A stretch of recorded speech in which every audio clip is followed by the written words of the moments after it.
السلام عليكم ورحمة الله. وعليكم السلام ورحمة الله وبركاته. داعي الحمد لله. ጥያቄ ልጠይቅ ነበር። مرحبا. እሺ መጀመሪያ የኔ የተዋወቁት ሰው ነበረኝ የሰፈር ልጅ 5 ዓመት አካባቢ ቆይተናልና ያን የሚያይበት ነገር ማጠጣት ነገር ሹፍርና ነበርና እኔ አልተመቸኝም፣ ግን ቤተሰብ ገብተው ነበርና ያው ማጫም የሚባል ነገር ጥለው ነበር ገቡ። ከዛ ሁኔታውን ሳይው መጠጥ ነገር ምናምን ስላለ እኔ ተውኩትኝ ማለት ነው። ግን ካን ተደረገም ከዛ በዛ መሀል እኔ አልፈልኩም ብራችሁን ወሰዱ ምናምን አልኩኝ፣ አልወስድም ማለት ከዛ ነው ዝም ብሎ እኔ ካሰርኩ ማለት ነው። ሌላ ብሩንም አልወሰዱም፣ ኒካ ግን የለኝም፣ ብራቸውንም አልወሰዱም፣ ግን እኔ ኒካ ስር ያለው ሌላ ማለት ነው። እሺ በመካከል ተውሻው አንቺ ልጁን አሁን ተውኩትኝ ያሉትን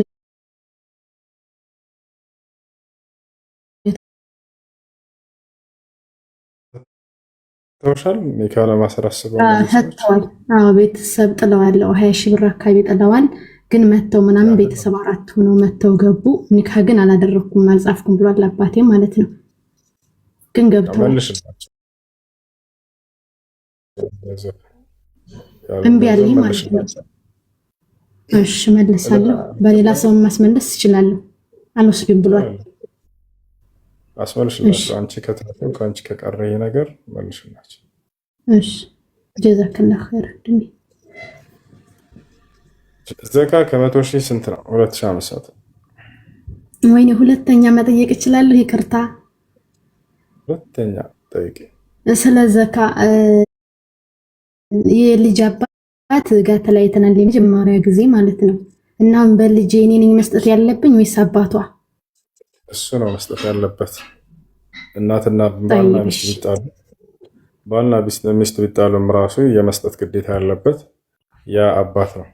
ያ አባት ነው ከእሷ ጋር እንጂ ኒካሁ ቢወርድም ያ ልጅ የማስተዳደር ግዴታ ያለበት እሱ ነው ማለት ነው። እሺ ባልየው አባት እንዳልከፍልም ካለ አባትየው የዛኔ እናት መክፈል ትችላለች። አይ ግን አልሰማም። ስለዚህ መጠየቅ አለብኝ አሁን ወሱ አንቺ ካልቻልሽ እነሱ እሺ። አሰላሙ አለይኩም ወራህመቱላሂ ወበረካቱ። ወአለይኩም ሰላም ወራህመቱላሂ ወበረካቱ። ሰላም ነው አላ አልሐምዱሊላህ ነው። አልሐምዱሊላህ ደስ ብሎኛል። እንግዲያውስ ወላሂ በጣም ሁሌ እንትን ላለው እድል አግኝቼ አላውቅም፣ ግን ዛሬ እድል አግኝቻለሁ። ደስ ብሎኛል። ቅድም እንዳጋጣሚው ያው መልስ እኔ እንኳን ትዝ ያላለ ነው ጠይቆ መልስ አግኝቶ መሰለኝ የወጣ በንግድ ዓለም ላይ የሆነ ጥያቄ ሲጠይቅ ነበረ ልጁ።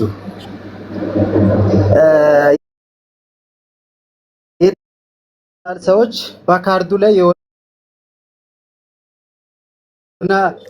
ፔርሰንት እንይዛለን የተወሰነ ያው በ100 ብር ላይ 10 ብር ቻርጅ እናደርጋለን፣ በ50 ብር ላይ 5 ብር ቻርጅ እናደርጋለን። ይሄን ካላደረግነው ደግሞ የሜሽን ካምፓኒ አለ። ያ ካምፓኒ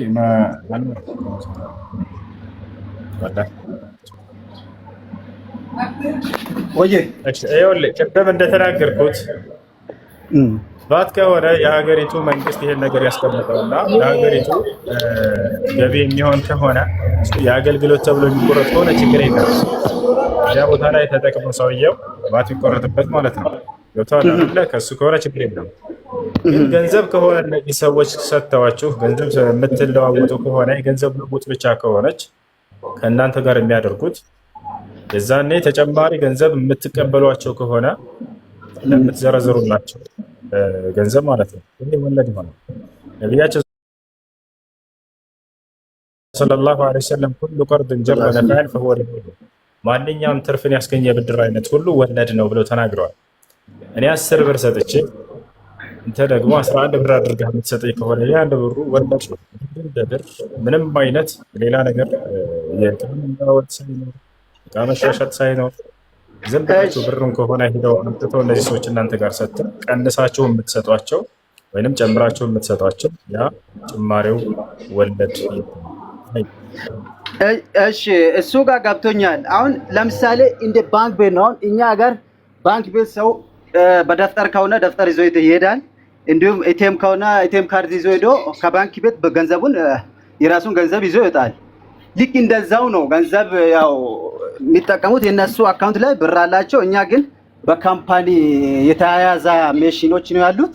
እነዚህን ደግሞ ሶፕ እናደርጋለን። ሶፕ ይላሉ። አሁን ኬሽ ገዝተው ነው አይደል ወንድም? እዛ በካምፓኒ እዛ እቃ ገዝተው የአገልግሎት ብሎ ነው አይደል ያ ካምፓኒ የሚቆርጥባቸው። ያን ደግሞ ከመንግስት ላይ የሚገባ የሀገር ከመንግስት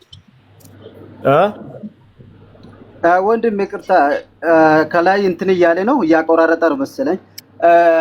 ከዛ ይሄን ካላደረግነው ማለት ነው እንደገና ከኛ ይቆርጣል። ከኛ አሁን ያን ብሩ ሶፕ ስናደርግ በእኛ እንትን ላይ ይገባል፣ በእኛ አካውንት ላይ ይገባል።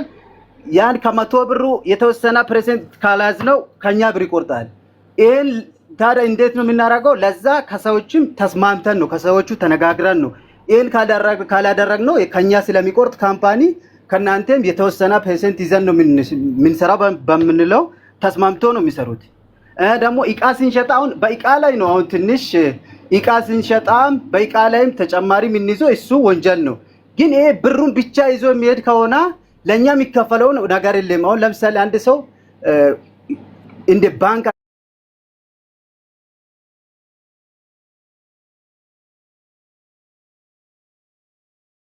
አገልግሎት መጥቶ እንደ ባንክ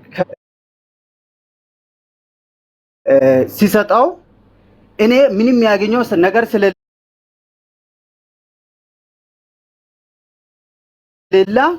ከሱ ጋር እንስማማለን።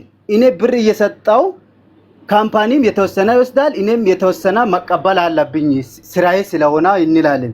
ይሄ እንዴት ይታያል ነው?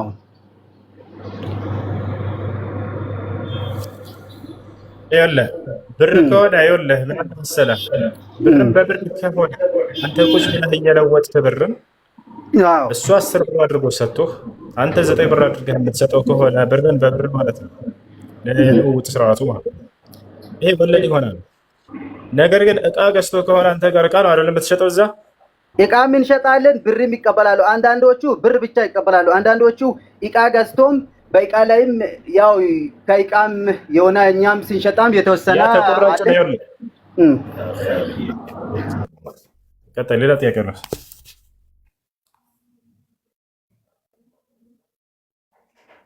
የአገልግሎት ተብሎ የሚቆረጥ ከሆነ ችግር የለውም። ያ ጀማ እቃ እየሸጣቸው ነው። ለምሳሌ ቫት እንደሚባል ነገር አለ አይደለ? የአገልግሎት ተብሎ ይቆረጣል። ያንን ለሀገሪቱ መንግስት ያንን ነገር ያውለዋል፣ እየቆረጠ ይወስዳሉ። ይሄ የታወቀ ነው። የአገልግሎት መውሰድ እሱ መቀነስ እሱ ወለድ አይሆንም። ይሄኛ ግን እያልኳቸው ያለው ነገር ምንድን ነው?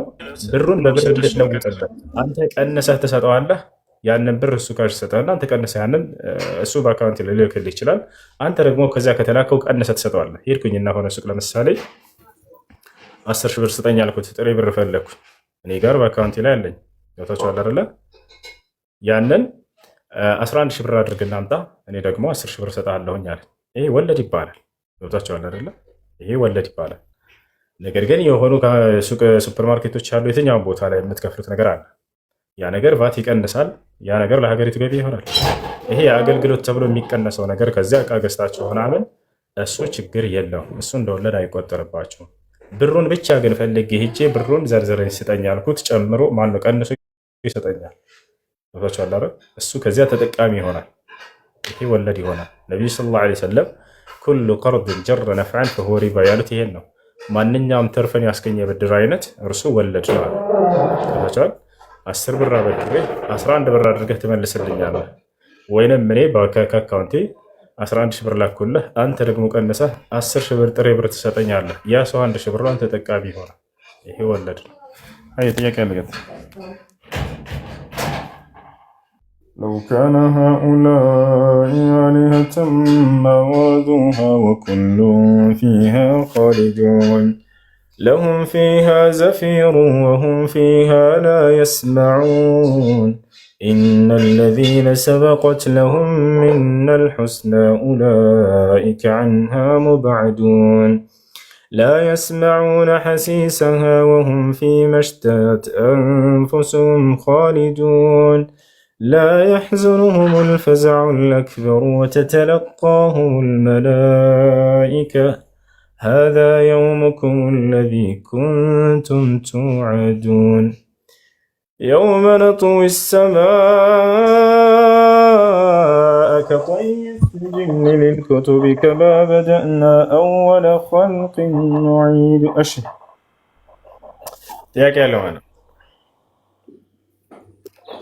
وعدا علينا إنا كنا فاعلين هو السري بعربية تجهبني عليك أني بأمرني سربات الله يا ندرج صومين يبلش بنيا لندي سدب نبياتنا صلى الله عليه وسلم إذا صام أحدكم فلا يرفث ولا يفسق وإن سابه أحد أو شتمه فليقل إني صائم وكما قال النبي صلى الله عليه وسلم አንዳችሁ ጾመኛ ከሆነ አደራ ክፉ ቃል እንዳይናገር ያ ወደ አመጽ የሚጠሩ ቃላቶችን ስድብን ወደዚያ ውስጥ እንዳይገባ ብለዋል። አንድ ሰው ቢሰድባቸው እንኳን እኔ ጾመኛ ነኝ በሉት ያን ሰው ብሎ ነብዩ ሰለላሁ ዐለይሂ ወሰለም ተናግረዋል። ያ ማለት እኔ አንተ እንደተሳደብከው መሳደብ አይደለሁም ብላችሁ ለፉት። ይሄ ነው። ስለዚህ ቋንቋውን አያውቁም ብላችሁ ብትሳደቡ ቋንቋዎችን ሁሉ የሚያውቅ አምላክ አላህ ሱብሓነሁ ወተዓላ ይሰማቸዋል። እሺ ጥያቄ አለ ይቀጥል።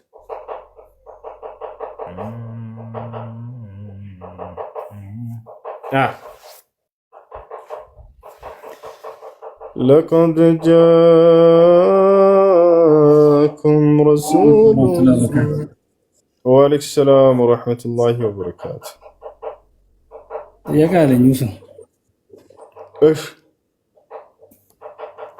ህመምተኛ ሆኜ አሁን ለምሳሌ ጮጋራ አለብኝ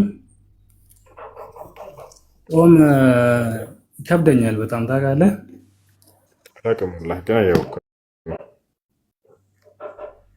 እሺ አንዳንዴ በልቼ ከዛ ሲሻለኝ ደግሞ መጾም ይችላል።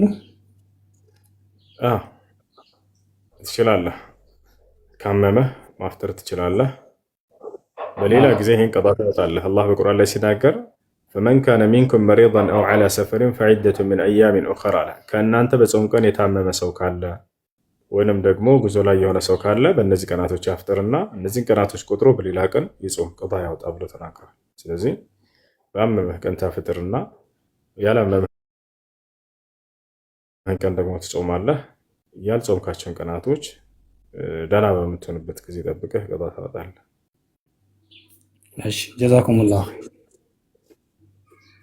ወያኩም ያ ብሮ እሱን እምነት እንዴት አገኘኸው? እንዴት ልታገኘው ቻልክ? ምን አንብበህ ወይንስ ምን አይተህ ምን ማስረጃ አግኝተህ ልትከተል ቻልክ?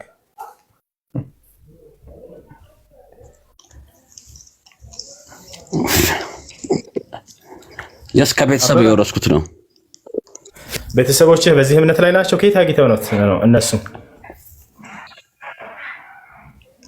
እኔ በጉዲፈቻ ነው ውጪ ያው ከተወስጄ ነበረ። በጉዲፈቻ የወጡ ናቸው። ያው yes like እሺ ለምን እስላምን አታነብም? ለማንበብ እድሉን አግኝተህ ነበር። ብታነበው ምን ይመስላል?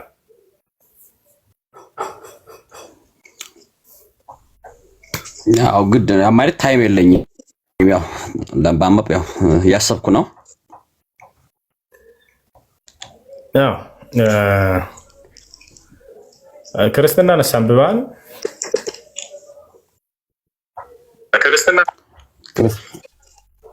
ክርስትናን ያው አላነበብኩም። ያው እሰማለሁ ግን ያው ኮምፓራቲቭሊ ያው እያየሁ ስለሆነ ኦንላይን just like ቮይስም እያየሁ እያደመቅኩ ስለሆነ አይ ቲንክ ያው አንዳንድ ነገሮችን እየተረዳሁ ነው። አንብብ። ስለ ኢስላም መጠየቅ የምትፈልገው ማወቅ የምትፈልገው ነገር ካለ መጠየቅ ትችላለሽ።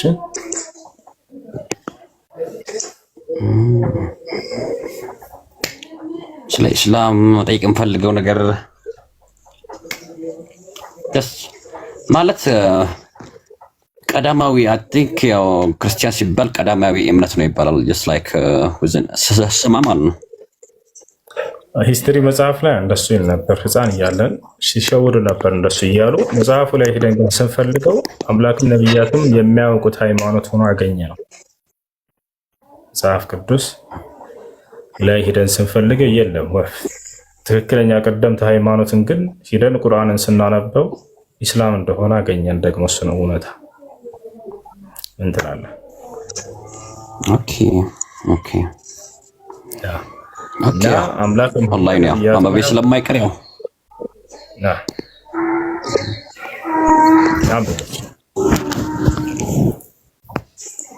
ኦኬ ቴንክ ዩ እሱ በቃ እና ሰውን ግን ያው ትክክለኛው ለመሸናነፍ ብቻ ኦንላይን ነው ብዙ ጊዜ ያለው ያው ለመሸናነፍ የሚደረግ ጥረት ነው እንጂ እውነተኛውን ግን ህዝቡን ለማስረዳት ሞክሩ። just like አላ የሆነ ለመሸናነፍ የሚደረግ ጥረቶቹ ቢቀሩና እውነተኛው ሁሉም ሰው ገነትን መውረስ ይፈልጋል።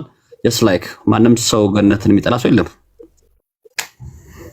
ሁሉም ሰው የሰው እግዚአብሔር ፍጥረት ነውና just like ለመሸናነፍ የሚደረግ ነገሮች ኔጌቲቭ ብቻ ሳይሆን እውነቱን ነገር ሁሉ ነገር ያው አንድን ሰው ለማሸነፍ just like የሆነ ነገር ቆንጽል የሚደረግ ነገር በጣም ትንሽ እኛ እንደዛ አይነት የግብና ዓላማ የለንም። ቆይ አንዴ እኔ እዚህ ሶሻል ሚዲያ ላይ አንድ ሰው አሸንፎ አንዴ ገብቶኛል ሐሳብ ለመሸናነፍ ከሆነ ሰው ሃይማኖትን የሚያስተምሩት ይሄ በጣም የረከሰ ነገር ነው፣ በጣም የወረደ ነገር ነው።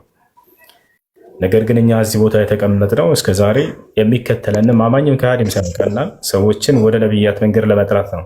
አታየውም? ገና ስትገባ ኢስላም የነብያት መንገድ ነው ብዬ አስቀምጫለሁ።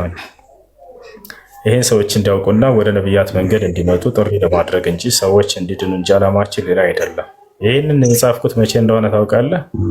ገና ቲክቶክ መጠቀም ሲጀምር ነው። የዛሬ 6 ዓመትና ከዚያ በፊት ጀምሬ ኢስላም የነብያት መንገድ ነው ብዬ ሰዎችን እንጠራለን። በዚህ ቦታ ላይ ሰዎችን ለመምራት ነው የተቀመጥነው። በእጃችን ላይ እዚህ ላይ ብላይ ከ10,000 ሰዎች የማያንሱ ሰዎች እስልምናን ተቀብለዋል፣ ሻሃዳ ይዘዋል።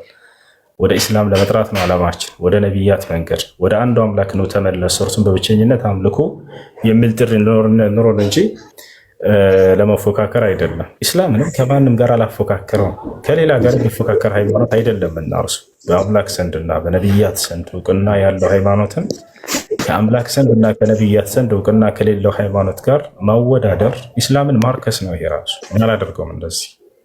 እሺ ጥያቄ ያለው ካለ መጠየቅ ይችላል።